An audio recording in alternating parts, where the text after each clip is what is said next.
Top of the morning, top of the world. Welcome back to For the Love of the Game podcast. We got somebody special in here today. MMA fighter, Oshay, Jackpot, Jordan. What's up, man? Hey, you gotta hit the slot. You gotta hit the slot machine. Oh, God, bro. What's up, y'all? What's going on? How y'all doing? bro? Man, good, man. Glad to have you on finally. Oh, thank you, man. I appreciate it. I'm surprised by the setup y'all got, man. It's know. real bougie in here. You know what I'm saying? I'm mighty surprised by it. Yeah, gotta do it. Gotta do it right. If you're gonna do it, you gotta do that motherfucker right. You know, bro. most podcasts people be like, "Yeah, come to my crib." You know, they got something in the back room, something in the you know, garage or some shit. I pulled up. I'm posted in the parking lot, like, Real whoa! shit. Like, I'm thinking, I'm like, where the house at? You know?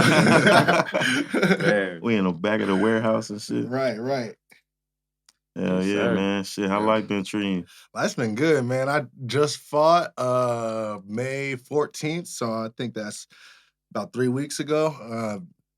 Sorry about that. Yeah, fought May 14th, 3 weeks ago. So won that with the rear naked choke in the second round. Messed up my hand a little bit, my right hand, my left wrist, but so I'm just recovering for that. But other than that, once I'm recovered, I'm right back in the gym, good to go. Yes, sir. Hell That's yeah. what's God. Yeah, for Shit, sure.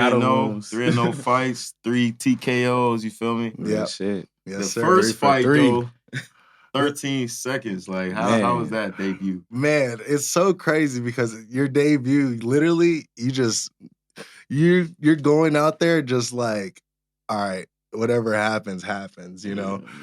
I'm thinking, go out there, feel them out, you know. Like, you work didn't feel your shit out, bro. kicks. You got right to it, bro. What's crazy? With a flying knee, bro, got right to that shit. That nigga said, I'm gonna go out there and feel bro. Hell no. That nigga got out there and was First punch, filthy nigga. dog. He was like, yeah. He was like, Man, okay. It's crazy because, like, in a fight, you'd be like, all right, I'm about to go out there.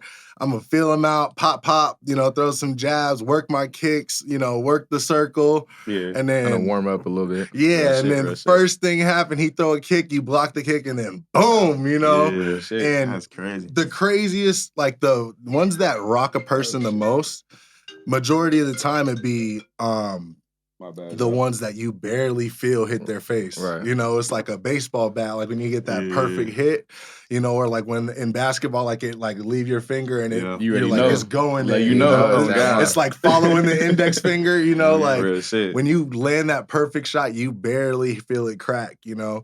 And And them be the ones that have a nigga hot because it's like you come in with the next one. yeah. But it's like that one nigga, that one hit, like boom, it's over. Like fuck, like I'm hot because I was ready about to. Right, exactly, man. I'm like, You dude, knock him with nigga, the you right, fell you off come the back with the setup. left. yeah. Oh For God, real. bro. So like I hit him and like the first thing that came to my mind, because he like went stiff and then like looked at me, but his body was still stiff. You know, Yeah. his head was like the only thing looking at me. I'm like, damn, he's hurt. Yeah. Like, there's no way he's hurt right now. Have you ever knocked somebody out before that? Nah, I never knocked anyone out like stiff, you know, but I always stun people, Kamoto. Yeah. you know, because like the perfect shots are just like the ones that they walk into or they just don't even shit. see coming, you know. So I always hit people and it'll like stun them. But that was my first like time to really crack somebody, you Real know, shit, and I real shit. cracked him and I was like, no way he's hurt, you know, and then I was like, let me see. Threw another right left hook. Let me see. And yeah, he was hurt, man. Those two landed perfect. And then he tried to like grab my head. I was like, rookie mistake, you know? Nah, that slam, like you ain't even slam him, you threw him. Like, yeah, That's that football, nigga. You hit me with He that like, get motherfucker. out, Oh, nigga. what's up, nigga? In fighting, in MMA, it's like arms gotta go down for underhooks. Don't yeah. go high over the Yeah. shoulders, you know? And then he shit. did that and I just level changed, went right down, Oh, man. grabbed him and slammed him. That's and- what the announcers, they was like, oh, that level change was Yeah. phenomenal. Man, and when I was slamming him mid-slam, I was thinking like, don't go down with them. Don't fall. Don't fall. Just yeah. like throw him off, Facts. you know? Real shit. And I threw him Stay off up and I around. just started punching. and the ref, I'm thinking, okay, now I'm on the ground. Now I'm about to work him on the ground. Shit. And I'm punching, and I just hear the ref go, that's it, stop. I'm like, That's all, what? folks. No 13 way, like the seconds. fight's over. What was that feeling like when you finally knew, like, okay, it's Dude, over with? What it feels like, I tell people every time, what it feels like each fight that you win with the finish, it's like scoring the game-winning touchdown in the Super Bowl or the national championship or the game-winning shot in Game 7, you know? Every time you get that finish, it's like, you know, because you only do it like every 3-4 months. It ain't like every week you got a new one. It's like, so each time feels like a Super Bowl championship, you know, like it's crazy. Like, especially like when you're not going the whole 5 rounds or 3 rounds. Yeah. And then it's so different than like I grew up playing football like majority of my life. And then I play other sports too. But with this, it's like you go, you knock somebody out, put on a show, go in the back, get checked, change real quick, and then you come back out and you can now have drinks and kick it with your family, your folks that came and watched the fights and stuff. And people are like, hey, they're calling you Jackpot. Not even like Oshay, nothing. They're like, buy you a drink, Jackpot. They're like, Jackpot, can I take a picture? Like, you know, let's take a shot. What you drinking, you know? And I'm like, man, speaking of that, shots up. But yeah, man, of the De Leon. But yeah, and it's like a completely different feeling. It's like, man, you can be on Instagram, have 150 followers, follow 300-400 people, you know, and you, no matter what, you go out there, you knock a dude out, you're gonna be a celebrity for those next couple hours, man. Like, it's an amazing feeling for real. So that transition between football and MMA, like, what did football bring to the table for you for your MMA? Did it like? Yeah, because your footwork looked immaculate for like how big you are. So Quan can attest, like, I'm 6'2", 260 pounds. When I was in high school, I was about 245, 250, 255. Yeah, he always been light on his feet, though. I played quarterback, you know, so I was 6'2", 250 in high school playing quarterback, you know. But it was like, it wasn't like I would sit back there and just catch it out of shotgun, take a one step and sling that bitch, you know. It would be like, I'll sit there, I'll make my reads. I used to study like Peyton Manning with the choppy feet in the pocket and stuff. And I'll work the pocket and I'll take off and run you over, like, you know. You know? So like when a dude like Cam Newton came around, it was like, whoa, yes, I found my avenue, you know. Yeah. But yeah, so a lot of that, like, you know, that drop back, plant your foot, you know, take another step back, hit your back foot and fire. It's like the same thing in fighting. You know, a dude might come in with the 3-piece and you might got to step back for those 3, dodge a couple. And as soon as he's done, you plant your back foot and you throw that right cross and it's stick him. It's like throwing the ball. It's just like throwing a football, like all same mechanics. You know? It's all in the hips, I swear. It's a crazy thing, man. Like, me and my homies were just talking, like, real power comes from core and hip mobility, you know, like you can be as strong as you want doing bicep curls and all that. It's really because you're coming from the ground, like all your power is like gravity. You want to see a dude that's real strong? Watch him do planks, push-ups, pull-ups, burpees, military squats, stuff like that. My older brother worked at God. Them bodybuilders gonna struggle a little bit, you know.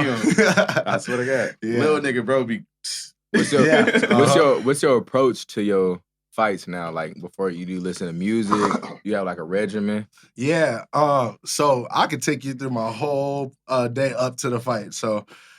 In the morning, I wake up. First thing I do is get a breakfast. Try to make the breakfast as big as possible because you're probably not going to eat a real meal for the rest of the day. You know, because you're going to get up there. But you eat 2-3 hours before the fight, boy. It's over. Hey, you likely to get disqualified from vomiting in the cage. You know, you vomit or anything, you done. Like, they disqualified. Like, motherfuckers do that? I got a homie. I ain't know that. I ain't gonna say his name, but I got a homie who does he does bare knuckle boxing, and he was whooping this dude's ass all fight. and he went to the ring, and he already threw up in the corner the shit. round before, right? But the ref was like, "Did you just throw up?" And he's like, "No, I don't know what you're talking about." You know, let him keep going. That's the water. Yeah, I just spit my water out, right? So the ref had to. So he was like, "No, we're good." So the ref let him go into the third round, and he piecing him, boom, boom, boom, boom, boom. And at the end of the round, it's on the camera's on him, and you see him like kind of like turn and like put his hand over his mouth, and then the camera turned off him like quick. You could tell the cameraman didn't want that fight to end. Yeah. And they go to the other corner, and the dude is like throwing up too, you know. But he disqualified. He throwing up. But they caught my homie, right? Damn. And so they were like, "Hey, you just threw up. We seen it." And he's like, "No, I don't know what you're talking about."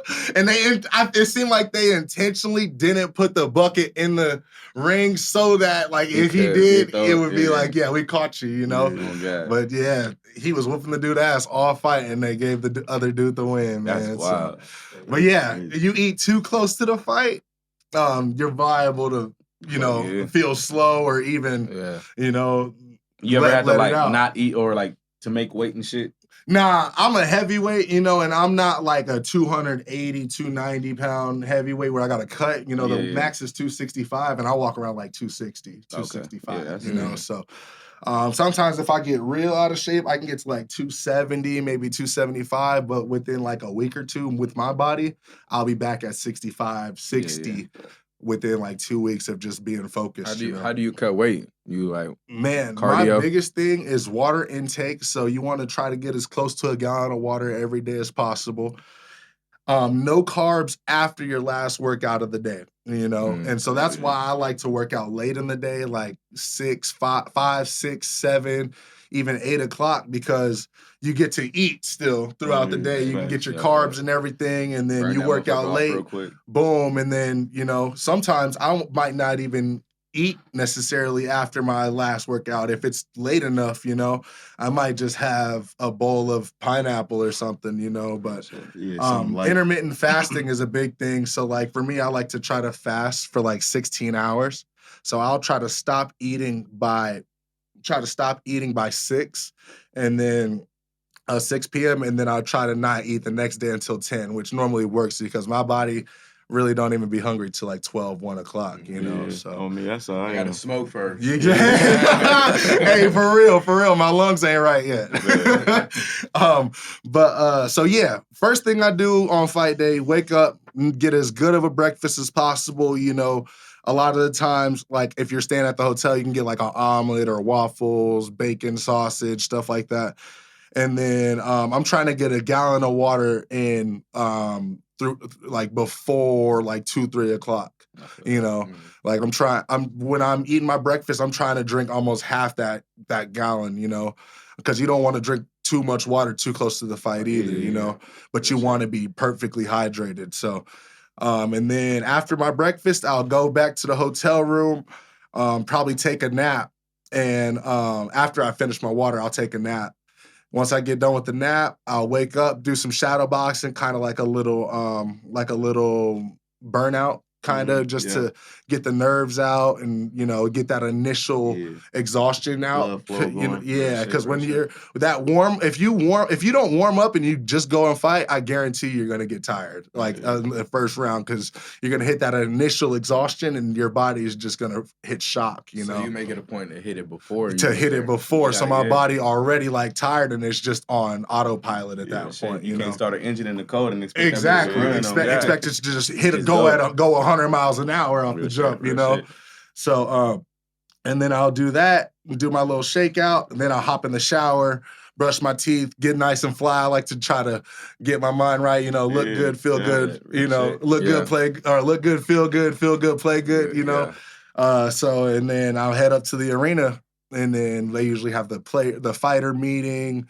the physical exam, and then your coach will show up, get your wrist wrapped, and then the fights will usually start. And the better you are, usually the later you are on the card, the more experienced you are. So like my last fight, I was the main event of basically the prelim card, which was the amateur card. Oh yeah. So you I was the last 5 fight of it. of the amateur, prelim card, yeah. you know. So like my next fight, it might be a championship fight, you know. So that'll be, you know, but yeah, but like if you're debuting and stuff, Do they have belts?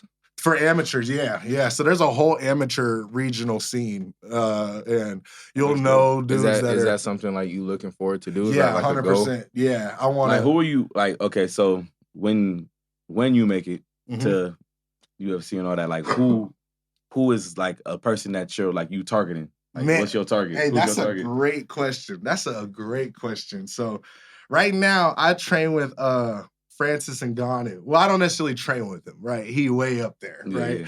But we'd be in the same gym and I'll be seeing him. Oh, for I've real? went with him a couple times, got to feel him and Oh, stuff. yeah. And so that's how That's you a big know. nigga right there. Let me tell you, Yeah. he's the champ. He's the champ. And I be seeing him in the that's same my- gym as yeah. me and everything, One of you my know? favorite fighters. And I got to feel what that's like, you know?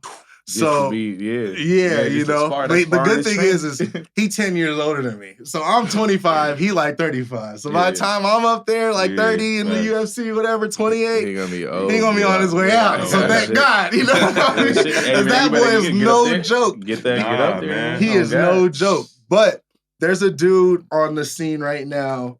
He's a British guy, and I feel like he's gonna be a huge name in the heavyweight division. His name's Tom Aspinall. And he's like 6'5", like 250, got good hand speed, black belt in jiu-jitsu. He almost got the same advantages that I have over my opponents, over his. And I feel like when I fight for the heavyweight title, it'll be against him, probably in England, and it'll be like England versus America. Like he'll have England on his back, and I'll have America on my back. It'll kind of be like Rocky and Drago, you know what I mean? That's good for you too, though. Yeah, You exactly. can grab some of his fans. Exactly. From over there. You can't do this sport without a rival or a game opponent, you know, because like Ali, you hear the cliche things, Ali need Frazier. Exactly. It's an entertainment plus it's, you know what I'm saying? Khabib Nurmagomedov is like the biggest superstar in my sport right now, right? And he wouldn't be anywhere close to where he is without Conor McGregor. Who could be? Yeah, 100%. Because I Conor feel that way, McGregor blew that fight up. Yeah. You know, I didn't even know really who Khabib was like that until Conor, you know? And he hopped over the fence, start fighting Conor's teammates and stuff. Like, you know, like it's like you need that opponent. And what's crazy is majority of the time, as much as you need him, you hate that motherfucker. Real shit. You hate him. Like you see him, it's a love-hate. It'd be on site, like for like Daniel Cormier and John Jones. You can't keep them in the room like this right now without them start talking shit and probably getting heated, you know? You ever like had an interview like that when you like them before the fight interview? My last opponent, it wasn't an interview, but in our face-off, man, he was looking at me like oh, I can't wait. I can't wait to kill you, you know? And I'm looking at him like, bitch, you don't even know. Like, I'm gonna kick your damn. Like, you don't know what you're getting yourself into, you know? Shit. But he was game though, but I seen it like, it was like he was trying to play the mind games because he was like, that's like really like 50% of the shit. Mental, the mind games, 100%. Like, if not in your head, it's over. 100%, bro. Like, so he was looking at me trying to get me to think about him at night, you know what I mean? And I'm looking at him smiling. Like, remember this face, nigga. Yeah. And I'm looking at him smiling like, oh yeah, I get to punch you tomorrow, you know? I'm gonna punch him and everything, you know? But yeah, so I ain't had no heated interview like that. I'm ready for that though, because I can talk some shit myself. I'll talk some shit, you know, but I had like a heated face off, and that was the one. And I was at home thinking about him, but it was a different type. I was thinking like this nigga's scared. He's scared, bro. He don't want to. Are you able to like break down your opponent like mentally? Like you see, like I'm fairly good at it. Like, the eyes is a window to the soul. Yeah, 100%. You look somebody in the eye, you can see what they're really about. 100%. I say my opponent that probably tricked me the most was my second opponent. And I actually like him the most out of every opponent I fought. His name's Luke Salgunga. He's actually pretty good. So I would say he might be the best opponent overall that I faced. Also the most experienced. But he walked in at the weigh-ins, and he missed weight. He 271, limits 265, right? Ooh. So Damn. I swear this was all his strategy because, and I'm like, they're like, Oshay, like he's 271 right now. You know, like, do you want to take the fight still, or do you want to cancel it? I'm like, well, but he has an hour still to make the weight. I'm like, well, let's give him the hour because I'm finna make this dude like, you know, I'm finna take advantage every second I can. So if you out of shape already, go ahead and take that hour and kill yourself some more, you know? Exactly. So he back there running in the gym and stuff, looking tired. I'm like, yeah, I'm finna kill this dude tomorrow. Like he gonna gas out. I think I was watching that Ultimate Fighter where one of the fighters didn't make their weight, and the nigga like bro was in there, man, dying, bro. Bro's in there. They took the nigga to the sweat room. This nigga had to go in the sweat room and sweat. The nigga crawling out, bro. Them niggas is holding the door, bro. They're like, you can't come out. You can't come out. Nah, bro. Oh, God, bro. For real. Like me as a Damn. heavyweight, my goal is to be 265 max that Monday of fight week. Real shit. You know what I mean? And that's preparation. Like you gotta be like for real, you know. Yeah, and so he was 271, right? Running around the back in the gym in a sauna suit, right? Which is like a trash bag sweatsuit, you know. Yeah. And he lose another pound in that hour, like 270, boom, boom, boom, whatever. And so I'm like, yeah, that's fine. We fight still. Yeah. So we face off. He taking the picture. He's smiling at me. I start smiling back. I'm a natural smiler anyways. But then after he shake my hand, he's like, hey, Mr. Jordan, he called me, he didn't even call me Mr. Jordan. He said, hey, Mr. O'Shea, sorry, I'm so sorry to miss weight. You know, I just had a son like 2 days ago and tens have been really stressful, you know, so thank you so much for still taking the fight. I'm like, nah, you're good, brother.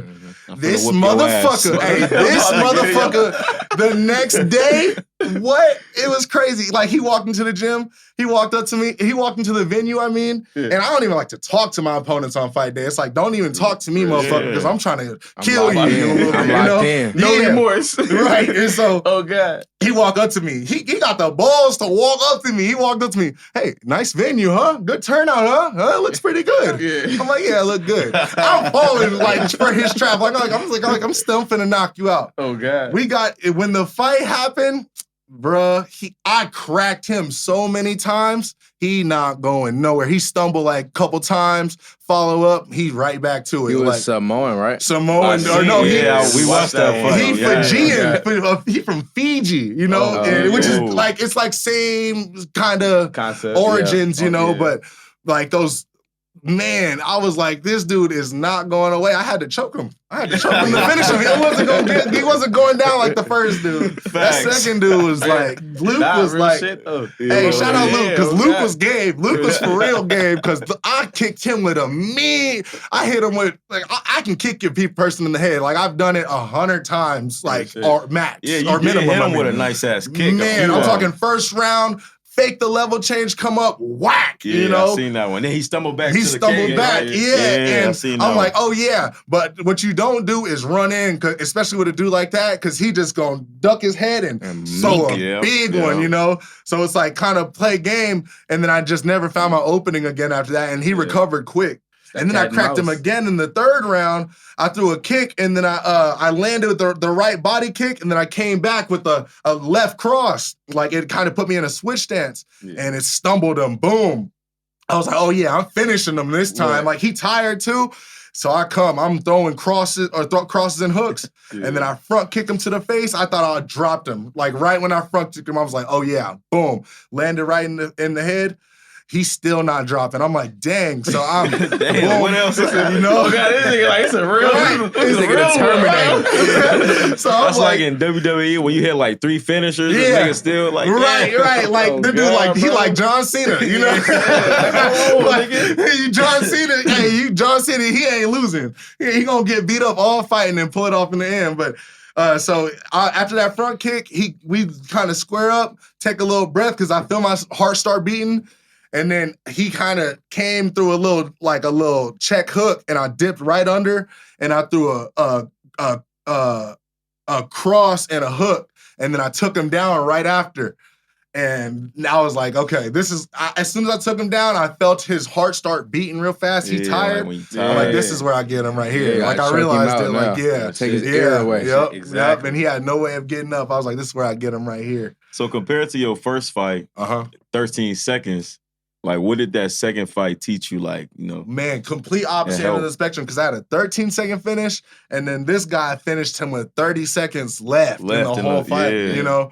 And it was like, man, because I was hot shit coming in. I'm like, oh yeah, this is how I'm finna do everybody, boy. You know, like I hit him. First round knockout. I'm like, I knocked him out, didn't even try. Like, imagine I try, you know? And I learned, like, when you try, that's when you don't get it. You know, you want to. No, What is that Top Golf last night, bro? And I'm over there, nigga. I'm over there trying to whack this bitch, bro. I'm over there trying to whack her. Trying, bro. That bitch trying to whack the hoe. Nigga not going nowhere. I'm like, man, fuck it. I just was like, whack. That bitch went fucking 170 yards. 170 yards. So I'm like, oh, okay. Exactly, bro. Exactly. It's just like that. So it was like that. And then that shit wild.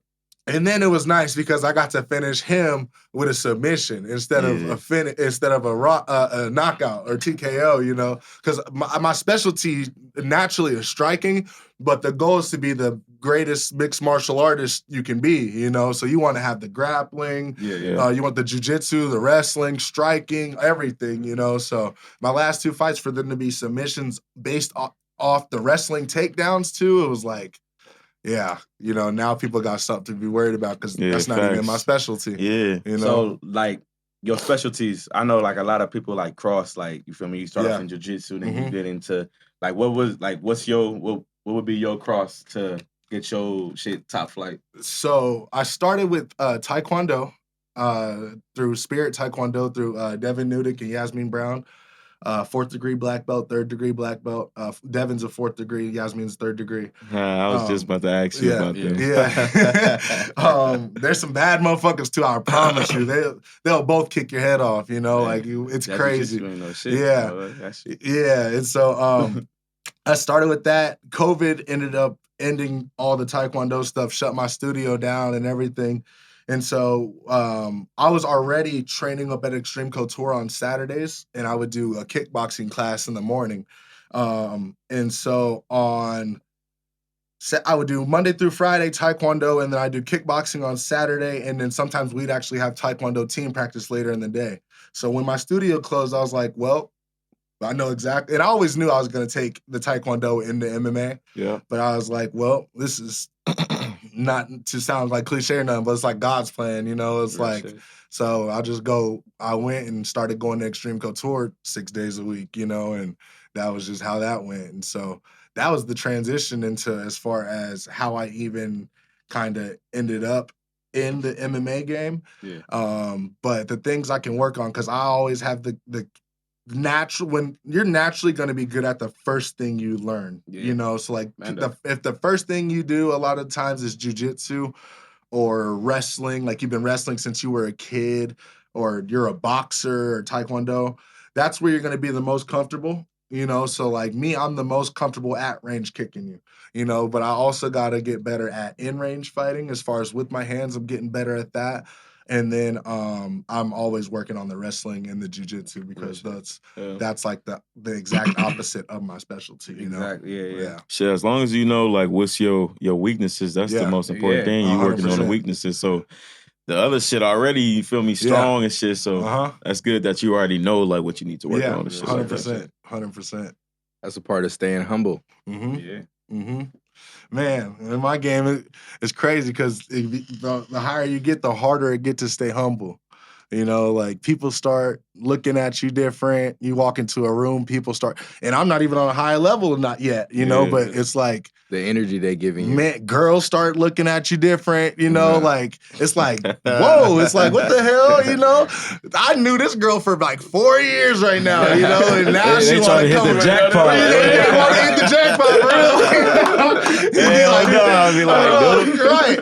Like my last fight, I came out to Back Then by Mike Jones, you know, because it's real.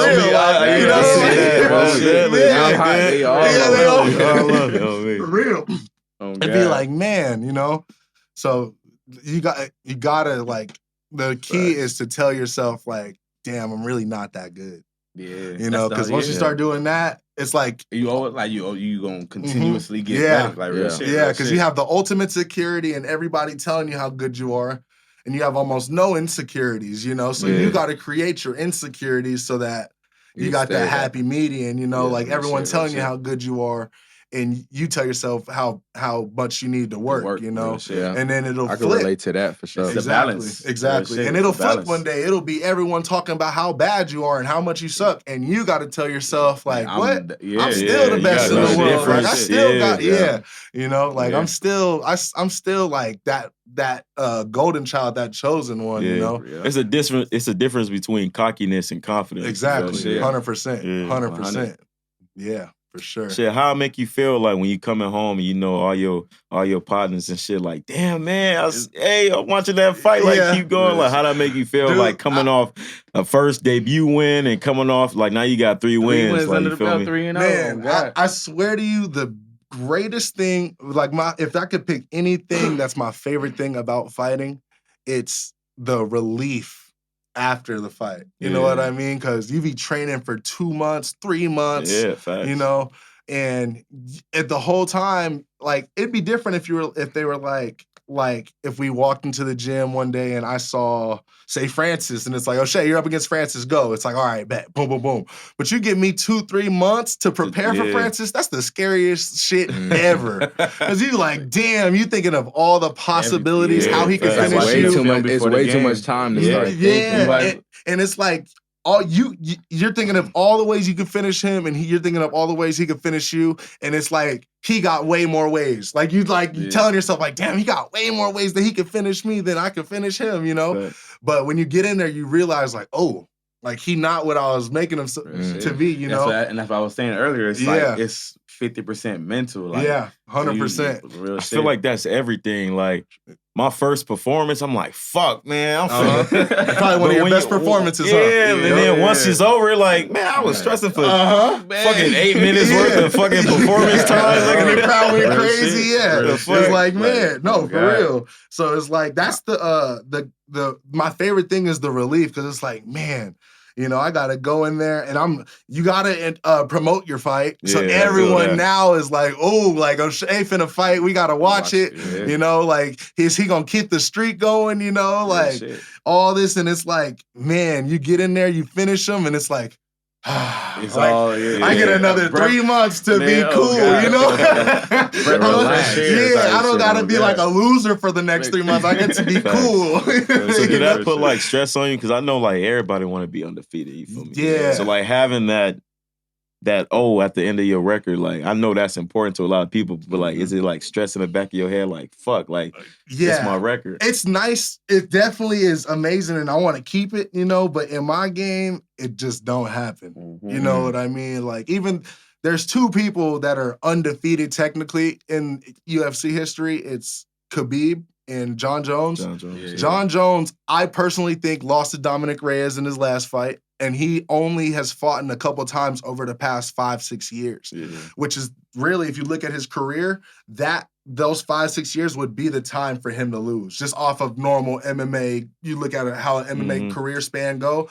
Like Anderson Silva, kill it, go on this big old reign, lose, and then you kind of fall off, you know? John Jones only fought like 2-3 times, and he won, and they were kind of lackluster performances, but you can kind of see the decline. But he ain't giving you the chance to lose because he ain't been in there. Right. So that's John Jones, and I think that's why he's undefeated. Because I think if he'd have fought 3 times a year in these past 5 years, he'd have lost eventually. Is Adesanya undefeated? Adesanya's he is undefeated as a middleweight. He moved up trying division to light heavyweight, and he lost to Jan Blachowicz. But he's undefeated, and if he keeps going if he stays at middleweight and keeps doing what he's doing, he might. Because there's gonna be another Israel Adesanya that comes. Israel Adesanya beat Anderson Silva, and Anderson Silva was Israel Adesanya before Israel Adesanya. Yeah, you know, he really was style bender. Exactly. Like cocky in there, crazy striking. You know, doing all this crazy stuff. But So that's John Jones. Khabib won the belt, defended it like I think 3-4 times, retired at like 32, 33. You know, like he ain't give himself the chance to lose. He made his money, got out. But if you stay in it long enough and people see enough film and see you fight enough, they're eventually gonna be like, all right, we see what we got to do, you know.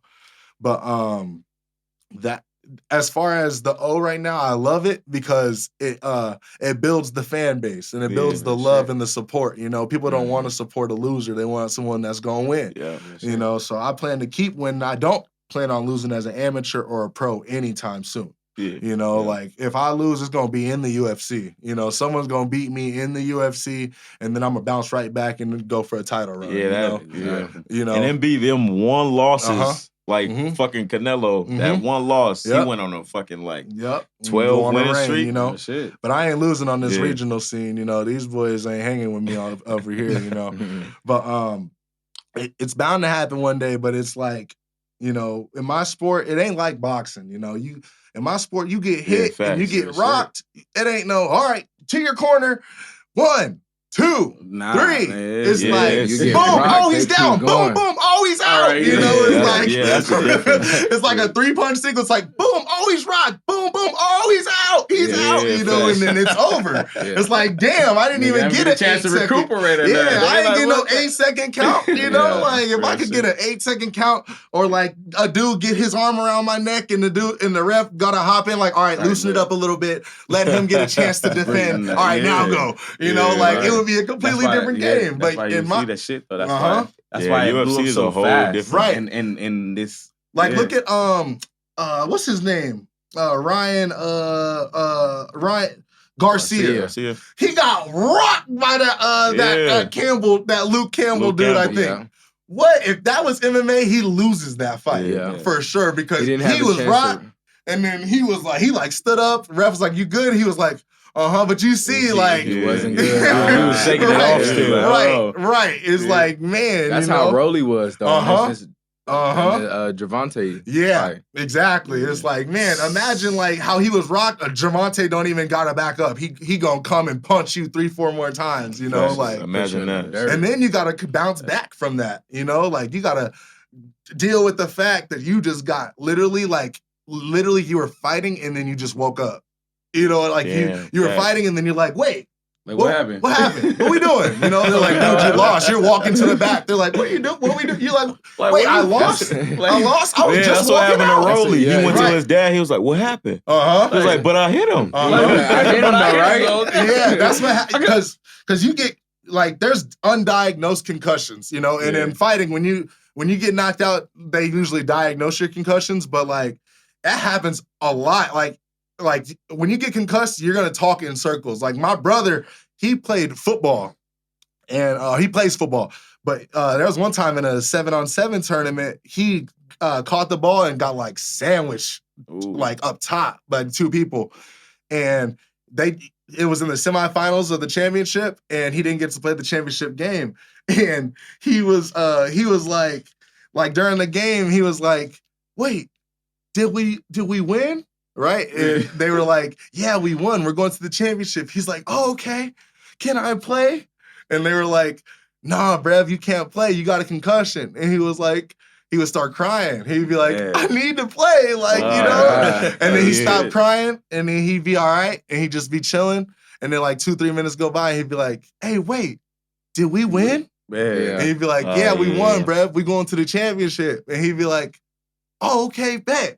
Can I play? You know? You'd be like, damn. I know what you're talking about. We finna break this kid heart again. Nah, bruv, you can't play. You got a concussion. He start crying.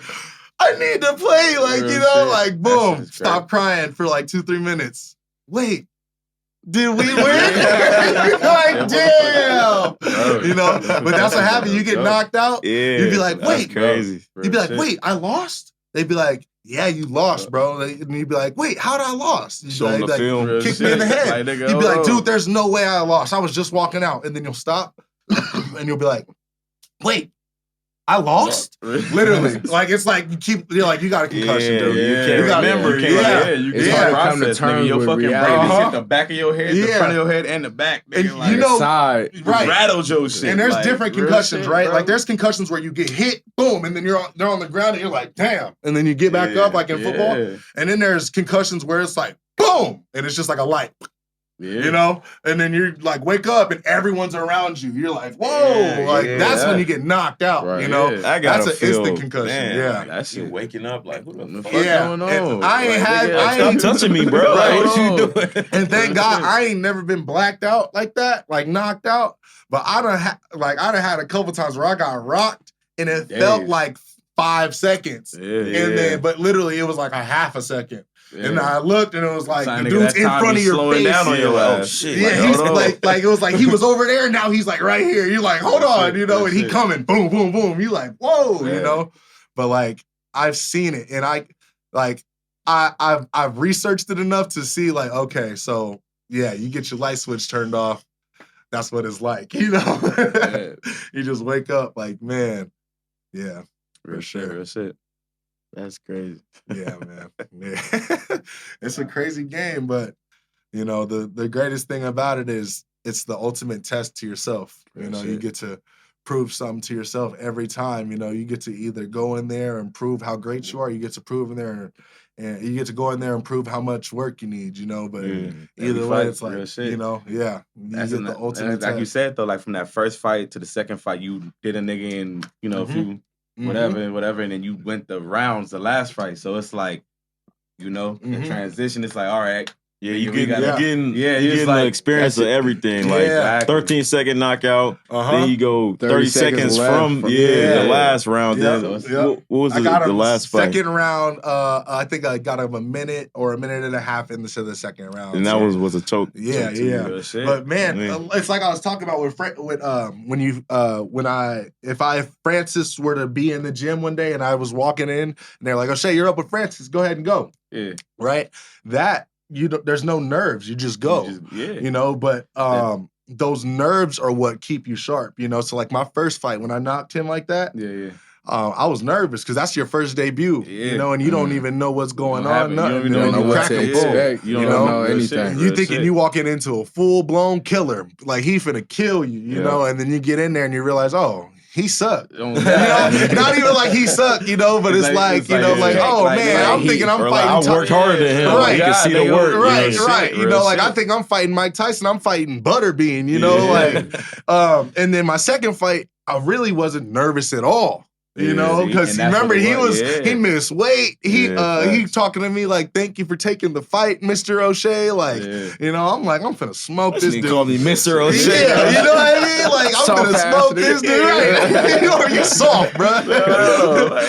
But I'm like, I'm finna smoke this dude, and then he ended up being my most game opponent. And then my last fight was probably my best performance, and I was scared. Not even scared, but I was nervous all the way up until the ref was like, "You ready? You ready?" And I was like, I guess so. Every time, I'm in here, right? Exactly. Like that's what's crazy is like even in my Taekwondo tournaments, the jiu-jitsu tournaments, anything like it'd be like you get up there. And the ref be like, "You ready? You ready?" And you'd be like, "I guess so. I guess so, bro. Like we gonna do it." Yeah, you know, nigga, we in here, right? It's like I guess so, you know. But you're like, "Yup," you know. But in your mind, you like, "I guess so, bro. Here we go." You know. And then you touch gloves, and you're like, "Damn, this is really happening right now." Like we really. But after the first couple blows, you're like, "Okay." If that, like the first couple movements, you know, if you guys just flinching, fainting at each other, you're like, "Oh, okay. We good, you know. I got him, you know." But the icebreaker, facts. Because man, you get in there. Like my last guy, I got in there. He instantly tried to just start punching my head off. It was like, okay, I'm gonna kick you, and then I'm gonna go ahead and just take you down. You know, because he started kind of overloading on his punches and coming forward down the middle. I was like, yeah, I'm gonna just shoot right down for you. Yeah. So do you remember like everything that happened, like in every single fight? I remember the sequence. Yeah, for sure. Like the sequence of it happening, but I don't. It's like I don't know I'm about to do it, and then I don't know like what's going on around me. Yeah. You know, like a fight could break out in the crowd and I wouldn't know. Yeah. It's like muscle memory to you. Facts. Like, you know, if this nigga throw this, it's not even like you thinking that your body gonna just react. Man, like it's so crazy because when you're in there, like you go into a fight, I was telling y'all, like you go into a fight, you like, I'm finna pop him, boom, jab, Yeah. you know, You gotta work game my that feet shit. work. Yeah, And then it happened to you like, fuck it. Boom, boom, boom. You know, like I'm gonna take his head off, you know. But where that happens is in the gym, you know, you gotta in the gym in training, you gotta work your stuff enough, like 10,000, like the 10,000 rep rule. Yeah. Like you gotta work your stuff enough to where when it happens in a fight, you just do it, you know. Natural. And your brain is just like, locked in. You know, like there's people in there that says if you're thinking it's too slow, you know, and it's like it's very true, you know. And another way to think about that is like if you're not thinking it's too fast, you know what I mean? Like because you want to in some way like have an idea of what you're about to do. I think offense is more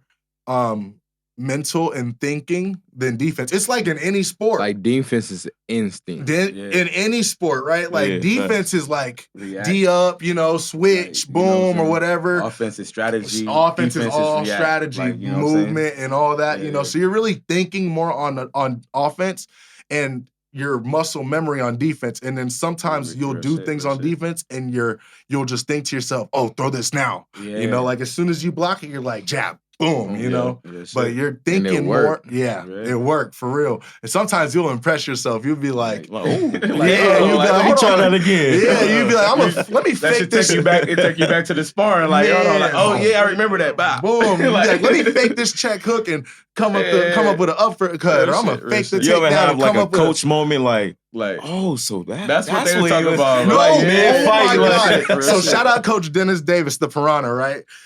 Literally, my first fight, if you see, he throws a switch kick to my body and I block it. And literally before his foot hits the ground, I just throw a right cross and it rocked him. Yeah. So I was sparring a dude named Rizvan, big ass Russian dude. He fights, I think for Khabib's promotion now, Eagle FC. But and I'm popping him on the feet with the jabs, the crosses, and all that. But all he would do is throw a big overhand and try to take me down. And I would like flinch on the overhand every time and like turn my head. And the next thing I know, he's on my legs. Yeah. So I went to Coach Dennis and I was like, Coach, like, what do I do with those big looping overhand shots? Because I'm like a movement, I'll move my head, dodge out the way. I'm not really a sit there and jam the shot type of guy, right? And Coach Dennis is like, with those, you got to jam it. He's like, you can't, he's like, you can't really move from those, you know? He's like, you got to jam it and catch him down the pipe with it. And so I was like, okay. And so we kind of worked it a couple times and I was like, okay, got it. And this is like, I'm talking like the Thursday before my fight, right? Like I fight on, I think Friday or Saturday or something like that. And he taught me this like a couple days before. And it's stuff I should have known, but like you get reminded and you're like, oh, okay. So the whole fight, I'm thinking, I was focused on two things: feint, like your flinches and your fakes, like feint, and then I pray he throws looping shots, like throw any looping shot. And the first thing he did was throw a switch kick, and I jammed it and boom, right down. And it was like, man. And I remember right after my fight when I won, I was like, that's Coach Dennis right there. Coach Dennis told me, like, come jam it, come right down, boom, and I hit him with it, you know. And like I was getting hit in practice with an overhand, and he hit me with a kick. But it's like the same technique, same thing. It's like, man, jam it and then come right down the middle. So yeah, that was my like come to realization moment. Like, damn, all right, Coach, like, everything you got it. Yeah, you ain't bullshitting. You know, you know what he talking about, right? You know a little something. Yeah, he been doing it since the UFC started. You know, like he was fighting. He was training in the 90s, you know, so like he been doing this for a long time. Man, I remember watching that shit back on TNT, like back in the day.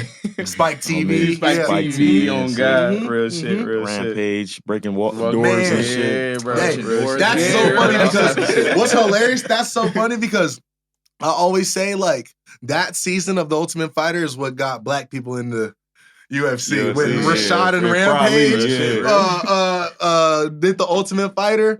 Black people were like, hold on, like who's Rampage? Because Rampage breaking doors, talking shit to Rashad. Him and Rashad in each other's face, like, do something. He's like, you ain't gonna do it. Do it, Rashad. Do it. He's like, I'll do it. I'll do it. You know what I mean? Right. And these other guys, like you got Ken Shamrock and Tito Ortiz. Reach out and touch me, Tito. Reach out and touch me. You know what I mean? And you got Rampage and Rashad like, do something. Do it. Them niggas was wild on that shit. For real. They hated each other. And it got the black crowd like, oh shit, like we got some of us in here, you know? Like it ain't no corniness with these dudes. These dudes is from where we from. Yeah, and they could scrap too, boy. Rampage Jackson was to go in. Different level, but Rashad Evans was next level too, man. Facts. Yeah. Yeah. That shows up. For sure. Shit, man. You know, we for the love of the game, we always showing love. You feel me? You know, this shout out season. You know, shout out to Level 9. You know, this is our new home. Shout out to Philly Freeze Me. Y'all gonna see something on that in a few weeks. Shout out Sinatra. Shout out MGB. Shout out Spirit Taekwondo. Shout out Extreme Couture MMA. I want to give a shout out to my sponsor, Contenders Fight Club. Yes, sir. We need some of them joints. Yeah, for real. Contenders Fight Club. Yeah, we'll hook you up. We'll get you set up. But they've been great to me. I want to give a shout out to the Family Soul. Soul Food Restaurant. They're like family to me. You know, that's another sponsor of mine. And just shout out to everybody that's been showing the love and support, you know. I'm supposed to fight in August for the belt. Home, right? Home. Yep. Hopefully in Vegas for the belt. So that's breaking news right there. Sir. So once the opponent hops on it, signs, I'm in. So I'm fighting for the belt. The belt vacant. So I'm in. It's just a matter of who I'm knocking out, you know. I did my research. I just want to shout out Miss, what's her name? Miss Yamin and Mr. Devin. Miss Yasmin Brown and Devin Newton, for sure. Man, because I was listening to some. I'm like, you was trying to find boxing, karate. You couldn't find shit. Yeah. You find taekwondo in there. That's like the opener for you. It's so crazy because I was like, so I played football, stopped playing football, and I was kind of in like a law space just working jobs. I'm probably like 295, 300 pounds. You know what I mean? And like I said, I'm at biggest now, I get to like 270, 275 after just partying, eating bullshit, you know, and getting out of shape. And I get to 270, 275 at my biggest, you know, and I was 295, 300. And so I always knew like, maybe I want to do like some like combat sport or something. Just try it. And then my mom's ex-boyfriend was, he had a friend who owned a private boxing gym, and he was like, my friend owns a gym. You can come up there and try it if you want. You know, I was like, yeah, I've always wanted to try something anyways. And so I was like, let me know next time you go. He went a couple times, but I wasn't able to make it with him. And then like a month passed, and he hit me and was like, hey, I'm going. You want to go? I was like, yeah, I'll go. And so I went, and I like fell in love with it, with the box. And I was like, damn, like, and this was one day, and I'm working with the just jabs and just jabs mainly. He had me doing all jabs, and then he let me throw a couple crosses. And it was the body snatcher that was just training me. His name, something McClellan, I think. It might be Gerald McClellan, something like that. But I was like, hell yeah. And I was like, when's the next time I can come back? He's like, come back tomorrow. I was like, oh, bet. So I showed up the next day. I'm sitting in the parking lot waiting for his car to pull up. Not the trainer. I'm talking about the dude who owned the private gym. And I'm waiting for like 30 minutes in the parking lot. Never see him. And then I call my mom's boyfriend. He like, what? And so he's like, all right, let me call him. So he called me. He called me back. He's like, hey, he said he's not gonna make it. You know, like yada yada yada. I'm like, what? I've been sitting here for 30, 45 minutes, like, and you gonna cancel on me? And so I'm hot. And so I'm like, all right, fuck this. I ain't never coming back. And so I start Googling like boxing gyms and stuff. And as far as near me, there was nothing. It was all like cardio and exercise style stuff, like title kickboxing and all this other stuff. Boot camp type shit. You walk in, you see moms and shit, you know. And so I'm like, all right. Well, I used to do karate when I was like 6, you know, and made like one belt and then got out of it. Typical kid shit. But I was like, maybe I'll go back to my old instructor. So I looked him up, and he's like 30 minutes from my house. So I was like, I ain't gonna make it all the way over there. So my mom and my uncle, they both Taekwondo black belts, right? So we Korean, like their mom is 100% Korean. My grandma, and so I was like, shit. Maybe I'll follow the Korean origins and I'll follow my mom's path and do Taekwondo. And so I Googled Taekwondo. There was a place 2 minutes from my house in the McDonald's parking lot on Silverado. And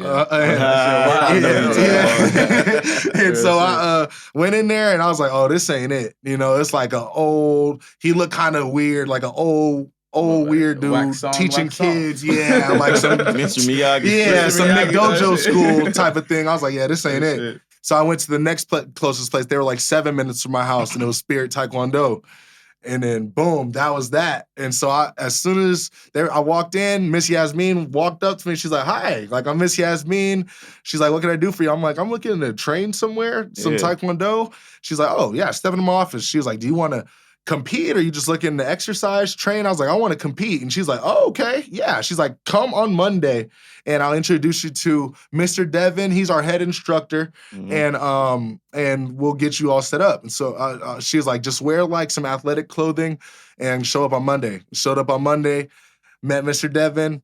And then we started just doing like, I think my first class was like pumses. They're like katas, you know, and like Karate Kid, they're doing this stuff, and I hated that shit. And I was like, "Oh man, I want to punch somebody." And then the next day we were doing the kick shields, like we were kicking the body pads and stuff, and it was like, okay, this is what I like, you know. And then I fell in love with it after that, you know. Just kept going, and my instructors took to me, you know, like just super well, and they kind of took me under their wing, and I just was training Taekwondo every day from that point, you know. And I loved the Taekwondo, you know, but I always knew like as I started training Taekwondo, I started watching UFC and stuff, and I was like, oh, my style's like not very common, you know, like we got like this sideways bladed style, like heavy kicks, you know, crazy movement. And most people are like kind of squared and stationary, you know? So I was like, man, I can do this. And then one thing happened for another, and then, you know, ended up right here. So it's like a crazy It's crazy because like, them two small little people, it's like, puzzle to like, it was so crazy, man. Like, man, because I was looking to box, which is all hands, right? And then I went. So you would have been in a whole nother sport. Exactly. And then I went into a Taekwondo studio, which is all kicks. You know. And then what made me stay was the instructors. You know, like they just anytime anyone like sees something in you and you don't even see it in yourself, and all their attention goes to you. It's like if you're rapping, right, and you in the studio. And then you just see like 50 Cent walk in and he look at you like, damn, like what are you doing? And then you walk out and he's like, hey kid, what's your name? He's like, hey, be here tomorrow. You gonna be like, I'll come back the day after, you know? It's like the same thing, you know? So I was like, okay. And I kept coming back. Yeah, once people believe in you, and then it's like, damn, they believe in me. Shit, I ain't got no choice but to believe in myself. Someone believe in you before you believe in yourself, you'd be like, on me. Okay, bet. You know? That's wild. Yeah, so Yasmin Brown and Devin Nudik, man, they're really like 75% of the reason I'm even They still here. like support you to this day? Still to this day, man. Still to this day. I'm an honorary Taekwondo black belt. I still got to talk to Mr. Devin about that to make it official, but my whole thing, like I said, I hate the pumses. You know what I mean? I can fight like a black belt, though. You know what I mean? Like I can do the Taekwondo, the combat part, like a black belt. If not, you know, like as far as on a worldly level, you know, like I can compete with the best in the world. I feel, you know, but I just don't do the pumses, man. Like the whole like remembering like what place to go and all that. I always hated it, you know. So, but I am an honorary Spirit Taekwondo black belt, which is just as official because, you know, I'll whoop your ass. You know? Oh God. Yeah. Shit, if you could leave the audience with shit, we in Vegas, your hometown, most of our hometown in here.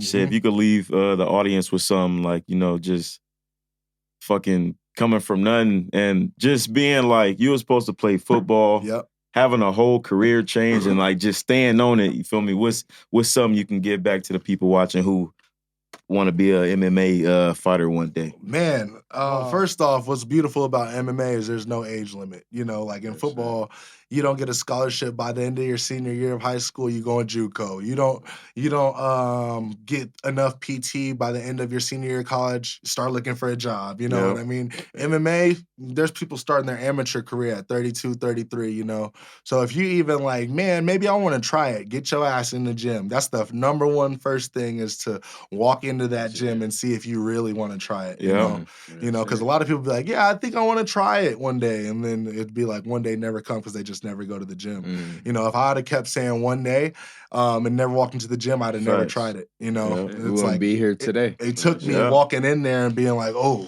yeah, like I want to try this, you know, and then man, keep going. Like it sounds so cliche, dude, but it's like literally if you just show up every day, you're gonna get better, and then eventually people just won't be able to deny the you talent and the work you put in. Yeah, you know, like I said, I was in football, I was 6'2", 250, 55-pound quarterback. You know what I mean?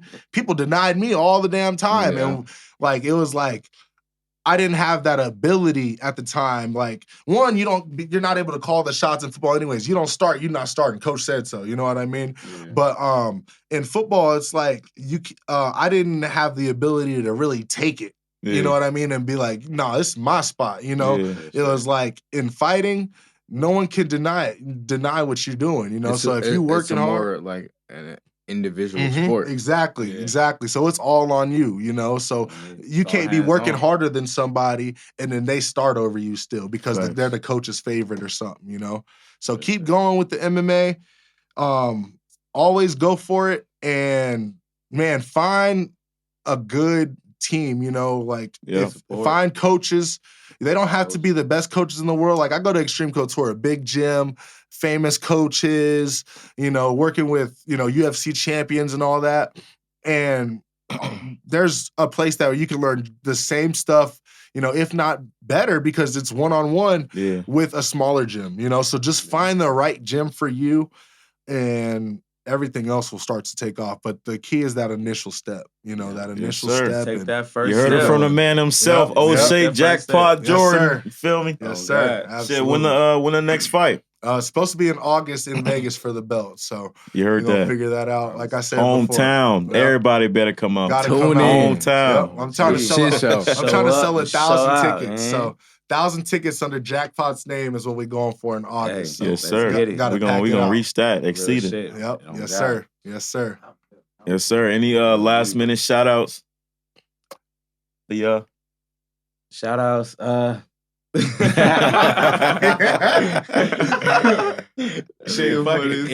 Memorial Weekend just passed. Shout out to the vets. You feel me? Yeah. Father's Day coming soon. Father's Day's coming up. Shout out to the fathers. So happy Father's Day to all the fathers out there. Juneteenth. The real shout fathers. Shout out to the black fathers. The active fathers. The new fathers. The black fathers, the active fathers. All of that. So I also got a shout out for the girl that's gonna be doing my hair from now on. She actually be hooking me up. She'll dye my hair and stuff. Her name is Ashlyn. You can actually follow her on Instagram. I believe at AshlynHair.lv. I'm sorry, Ashlyn, but we're gonna make sure we put it up there. Yeah, we're gonna shout her out. Yeah, we're gonna make sure I have it up there first. Yeah, I told her that she do my hair for free. I'll give her free sponsors. So. Yes, sir. Yeah, we show love on this show. Shout out to Ashlyn. She told me my hair ugly too. She said my hair too orange. I need an icy blonde. I'm like, oh shit. Hey, you don't even know what an icy blonde is. I'm like, man. She brought a girl over. She's like, this is icy blonde. I was like, oh, okay. I'm thinking my hair look good. I got like that golden blonde. She like, nah, your hair too orange. You need an icy blonde. You know, you're looking like Chucky. Yeah. Rugrats and shit. Right. Shit, man. We okay. Thank you. Glad to have you. Thank you, man. I appreciate it. Shit. What's the Instagram? Oshay Jordan, 2 Y's. OSHAYY Jordan. You'll find me right there. Shoot me a follow. I'm more than likely to follow you back if you show me some love. So yes. Oshay Jackpot Jordan, y'all go check him out. YouTube, he everywhere. Instagram, YouTube. Yep. Got a fight coming in August. Stay tuned. Yes, sir. Yes, sir. And don't forget to tune in next week, goddamn it. Thank you y'all Every for having me, Saturday. for real. Yes, and sir, I want some man. more of that daily on before I go. Hey, that shit was Oh, yeah, fire, bro. I'm shots over up. here. That shit got me feeling smooth. Last shot. Yeah, Last for shot, real. we out. Hey, we gotta pull up a little. Yeah, That shit got me. Hey, that shit is good, bro. Yeah, That I shit, like I'm it. over here. That's like, a I'm just- black-owned alcohol. Yeah, and I'm not even a Yes, that's tequila what I'm talking drinker. about. He did it. Yeah. Oh, that is P. Diddy I've been brand, like huh? this the whole interview. Right, just right. Rocking, bro. That shit got a nigga rocking, bro. Right. You got some? Nah, I got a little bit. Shit, we ain't Yeah, supposed this to shit drain the pretty bottle, good. but fuck it. We gonna drain the bottle today. Right. I got a little bit in there. Let's Yes, get sir. it. Let's get it. For the love of the Yes, sir. game. For the love of the game. Yes, sir. Wow. Yes, sir. All right, we out. And it's a wrap. Smile, Marlon.